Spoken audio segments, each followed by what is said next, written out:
Grant Roberts. Mr Speaker, the question that New Zealanders should be asking when they look at the John Sherwin report is whose side is this government on? Is it on the side of hard-working New Zealand taxpayers who pay out of their wages every week their tax, who do the right thing? Or is it on the side of the mega wealthy who want to find places in the world to shelter their income, to not pay their fair share, and to put that burden onto those hard-working people? Because what we've seen consistently throughout the process of the raising of concerns about foreign trusts and the Panama Papers is that the government's chosen its side.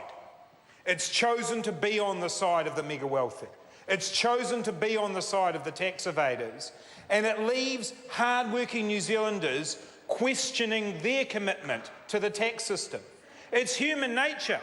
If someone else is getting away with it, why should I do my fair share? And it's this government that is enabling, facilitating, to use John Sherwin's word, tax evasion by the rules that they have put in place on foreign trusts and by ignoring the advice that they have been given consistently since 2013 that something needs to be done. So the answer to whose side this government is on, Mr Speaker, is clear. They're not on the side of hard-working New Zealanders, they're on the side of the mega wealthy.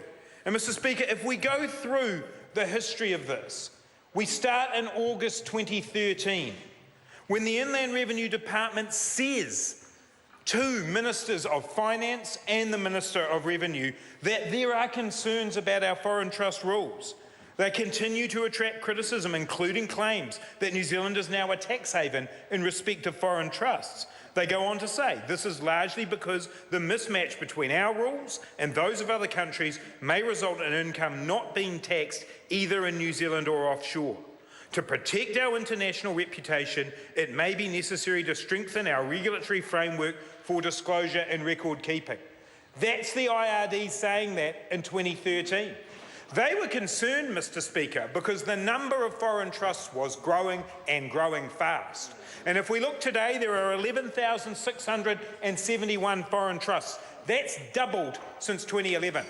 And Mr Woodhouse and others are keen to say, oh, this is the regime that's been in place since the Labor government brought it in 1988, and then it was updated in 2006.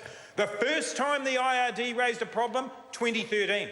And they raised a problem because the problem was growing under National's watch. They'd changed other rules around look-through companies. They'd changed other rules around investment entities. And the system was starting to be gamed. And the number of foreign trusts grew. And so IRD officials continued their concern. And they raised it in papers in August 2014, and again in November 2014, and again in December 2014. In November 2014, Mr Speaker, they actually had a table in that document which listed off the work that was already underway, and it included the review of foreign trusts, and it included a paper on that review due to be with the Minister of Revenue in December 2014. And Mr Speaker, that was a critical moment in this timeline, because it was that report, when it was reported on, that led the foreign trust industry to think we're under threat here. Our little game of being able to sell ourselves into the world as being a place with loose disclosure arrangements where people could hide their money, that game was starting to be called on. So what does the foreign trust industry do? It uses its inside influence on the national government. Ken Whitney, the Prime Minister's close advisor, his lawyer, his funds advisor, writes in to the then Minister of Revenue and says, I have spoken to the Prime Minister about this, the review of foreign trusts, and he advised that the government has no current plans to change the status of the foreign trust regime applying in New Zealand. The PM asked me to contact you to arrange a meeting at your convenience with a small group of industry experts. That's how it works under this government, Mr Speaker, the inside influence. The review that the officials knew was merited, that they had already got underway.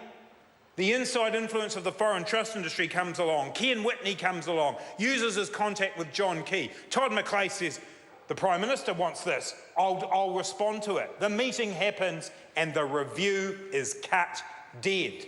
The officials knew. They were concerned about New Zealand's reputation as a tax haven in respect of foreign trusts.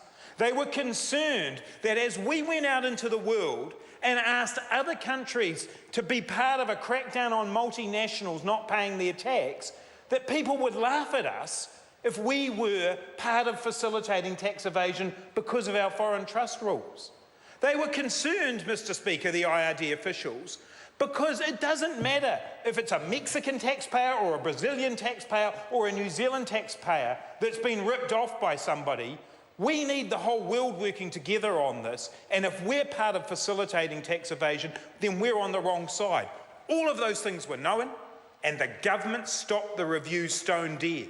So that when it was raised again, in light of the Panama Papers in April this year, what could we expect from the government at that point?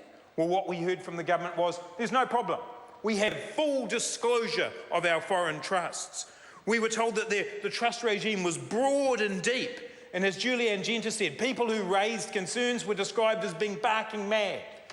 That was the first reaction of this government. At his press conference, when the Panama Papers first came out, John Key's instincts were to protect the foreign trust industry and the mega wealthy, instead of protecting New Zealand's reputation and the integrity of our tax system. And it is, Mr. Mark, it's his default position to look after the people that he grew up in the corporate world. That's what John Key's default position was. Not hard-working taxpayers, but to say, but the foreign trust industry, that's who we've got to protect. But the pressure came on, Mr. Speaker, and it is pretty rich of Michael Woodhouse to blame opposition parties for reputational damage.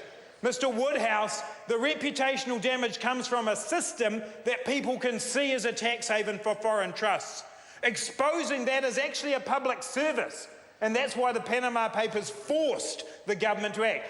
Mr. Woodhouse cannot claim that there would have been any action on tightening the disclosure rules on foreign trusts because he spent 3 years not doing anything. And then the Panama Papers came out and the government was forced to act.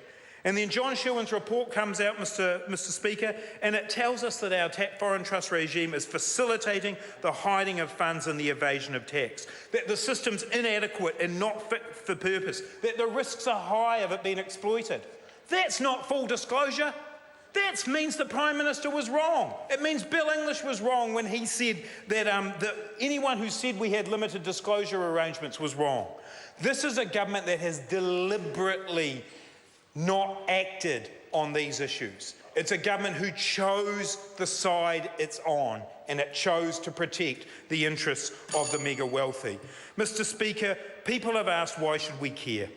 We should care, Mr. Speaker, because today we learned that inequality in New Zealand is growing.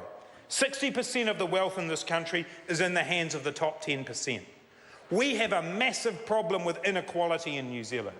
We have a massive problem with every New Zealander getting the one thing we thought in New Zealand everyone would get, a fair go. Because that's not on the table if you're in a household in that bottom 10%, in that bottom 40% of New Zealand taxpayers who own only 3% of the wealth. We need a tax system that supports those people, the people who want to get ahead, the people who want their families to be able to buy a home, their children to buy their first home, who want them to get a decent education. We need a tax system that backs that up, and that's a tax system where every New Zealander pays their fair share. This government's let New Zealanders down. It doesn't have its priorities right. It's a government that is on the side of the mega rich, of the wealthy, and they've been caught out, and John Schuen's report forces them to act. It could go further, Mr. Speaker. There should be a public register. We need a public register so that it's not needle in a haystack territory to try and find out what's happening with these trusts. We've got a public register for companies.